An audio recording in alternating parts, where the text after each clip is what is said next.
Merci Madame la Présidente, bonjour à tous les trois. J'ai des points d'accord et puis beaucoup de points de désaccord. Ça vous surprendra pas. Ça serait l'inverse serait illogique. C'est Non, pour mais l'ambiance. J'ai un point d'accord avec Madame MacGregor, c'est que toute fabrication d'énergie a un impact sur la nature. Toute activité humaine a un impact sur la nature. Et donc c'est pour ça que pour en limiter les risques, il faut un mix énergétique. Je suis entièrement d'accord avec ça. Et puis le reste, je suis en désaccord sur un certain nombre de choses, mais philosophiquement et politiquement, je pense que les crises que nous allons aborder et la question énergétique nous est posée en grand. On doit sortir l'énergie du marché et la considérer comme un bien commun. Mais ça, c'est un débat politique entre nous. Par exemple, si on ne sort pas EDF des griffes du marché ou de l'Arenh, EDF va continuer à être plombé. Par exemple, et ça c'est un désaccord avec M. Pouyanné, je comprends que ça l'arrange, l'Arenh, mais le gouvernement a demandé à EDF d'aller acheter des térawattheures à 350, voire 365 euros sur le marché libre, pour ensuite les redonner et les revendre à ses principaux concurrents au prix de 42 euros. C'est une aberration totale.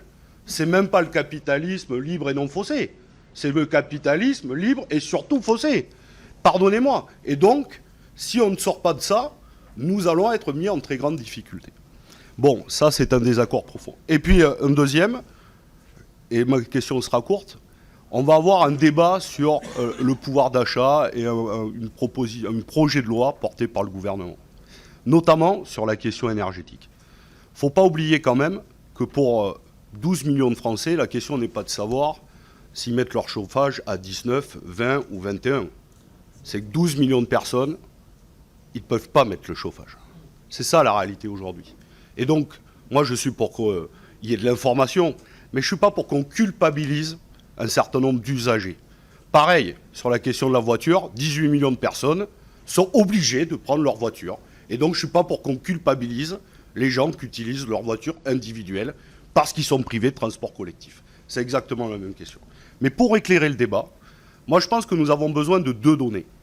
La première, c'est que depuis 6 mois d'inflation, on a besoin de savoir, je ne dis pas qu'il ne faut pas de profit, mais savoir les surprofits et les méga-profits. Par exemple, je vais citer un grand auteur, Michel-Édouard Leclerc, on ne peut pas dire qu'il est communiste, qui a dit qu'une partie de l'inflation était de l'anticipation ou de la spoliation. On a besoin de savoir ça, pourquoi ? Parce que ce n'est pas le même débat, ensuite, que nous devons avoir ici. Et pareil pour l'État. L'État, le principal question de rentrée d'argent, c'est la TVA. Et donc, quand il y a de l'inflation, ben, les caisses se remplissent.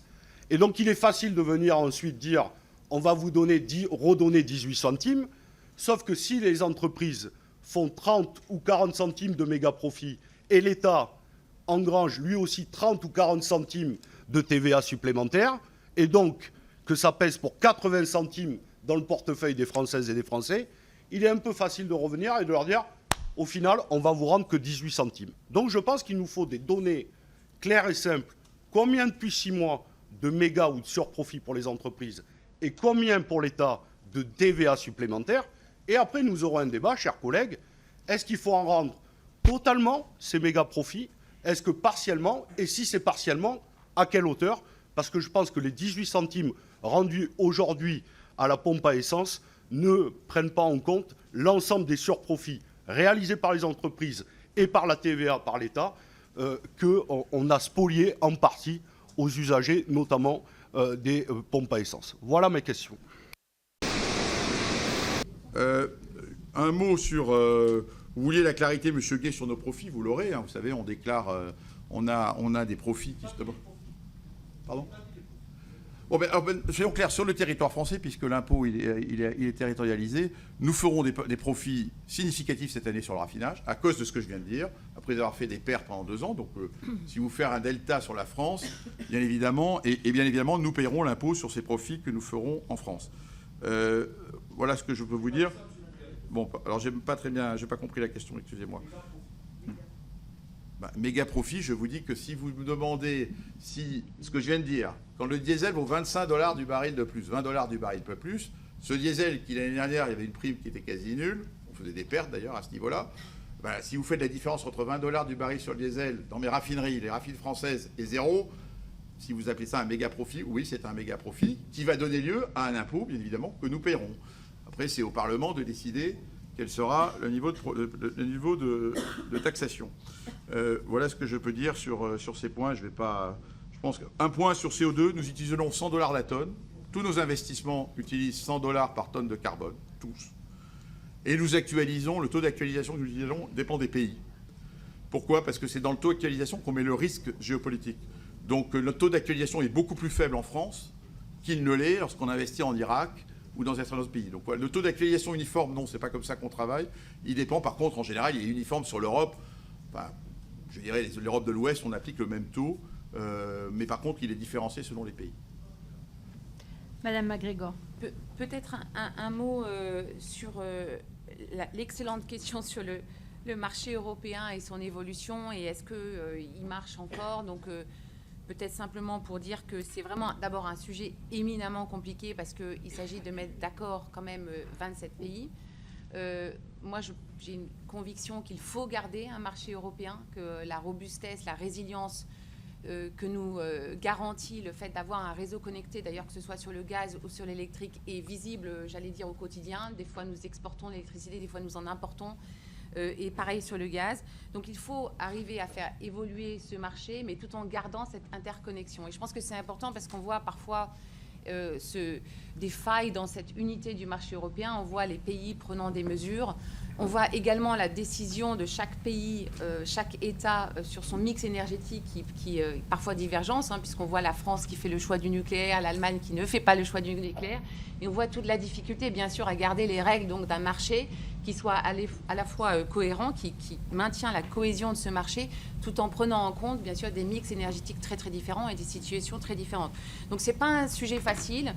Nous, bien sûr, on pense que le marché doit continuer à fonctionner de manière libérale, mais avec des mesures, par exemple, un accès à des contrats long terme qui permettent de donner à des clients une meilleure visibilité sur leur énergie. Et aujourd'hui, le marché européen le permet, mais de manière assez limitée. Donc, toute mesure qui permettrait à nos clients d'accéder à des contrats à long terme nous paraît effectivement très importante. Peut-être un point sur le carbone en complément de ce qu'a dit Patrick Pouyanné, pour dire qu'effectivement, on travaille en Europe avec un prix du carbone qui continue, qui a quand même pas mal augmenté par rapport au passé. Il n'est pas complètement à 100, il est juste en dessous de 100. L'idée quand même, c'est de s'assurer que ça ne devient pas une arme anti-concurrentielle. Donc un ajustement, un mécanisme d'ajustement de prix du carbone aux frontières nous paraît important pour protéger la compétitivité, bien sûr, de nos industries. Il y avait également une question importante sur la sobriété énergétique, ce que nous faisons, nous, en tant qu'énergéticiens, pour développer, déployer cette sobriété énergétique, l'augmenter. Donc, 3 grands axes. Il y a évidemment tout ce qui se passe autour des campagnes, de la communication. On en a un petit peu parlé, je crois, tous. Ensuite, c'est sur les offres pour nos clients qui doivent donc avoir 2 aspects. Un, c'est celui du pilotage dont j'ai parlé tout à l'heure. Et puis également, et on teste ça pas mal chez Engie, de récompenser. Alors aujourd'hui, c'est plutôt un système de points, mais récompenser les éco-gestes, des gestes qui permettent d'économiser l'énergie. On peut imaginer, et ça c'est un travail que nous devons faire, je pense collectivement, de s'assurer que ces points peuvent être traduits en avantages monétaires. Et enfin, sur le marché européen de l'énergie, je partage tout à fait ce qui a été dit par Madame MacGregor. Le marché aujourd'hui est à des niveaux de volatilité totalement incroyables. On a besoin d'un marché pour le système électrique, c'est-à-dire d'un système de dispatch européen qui valorise les interconnexions et donc ce qu'on appelle aussi le market coupling. Donc on ne peut pas quitter le marché, mais ce que le marché de l'électricité, le marché de gros. Cela étant, ce que l'on peut dire, c'est que le prix actuel est un système dans lequel le prix du gaz, qui est très élevé pour les raisons que vous avez tous comprises, contamine le marché de l'électricité. Et donc là, on a une difficulté qu'il va falloir traiter. Et même l'Europe, qui était contre les propositions qui ont été faites et portées par Eurélectrique, commence à dire oui, à ces niveaux de prix, ça ne veut plus rien dire, c'est absolument insupportable. Les rentes inframarginales sont colossales, etc. Donc il y a des acteurs qui s'enrichissent beaucoup, d'autres à qui ça coûte beaucoup trop d'argent. Voilà. Pour vous donner quelques chiffres, c'est assez intéressant. Un système électrique qui repose sur 3 types d'actifs, des actifs de base, des actifs de semi-base et des actifs de pointe. Et tout ça est valorisé en fonction de la centrale marginale appelée. Et effectivement, plus on est à la pointe et plus c'est cher. Mais pour que ce système fonctionne, il faut qu'il y ait un certain équilibre entre le prix de la pointe et le prix de la base. Donc ça marche très bien, ça, quand le prix du gaz est à 15, 20, 25 euros. Quand le prix du gaz est à 100 euros et que donc le barème de la pointe est à 300, ce système ne fonctionne plus. Donc effectivement, le marché européen de l'énergie, aujourd'hui, de l'électricité et du gaz, il pose problème, l'Europe le reconnaît et il faudra sans doute réfléchir à des amendements à ce marché.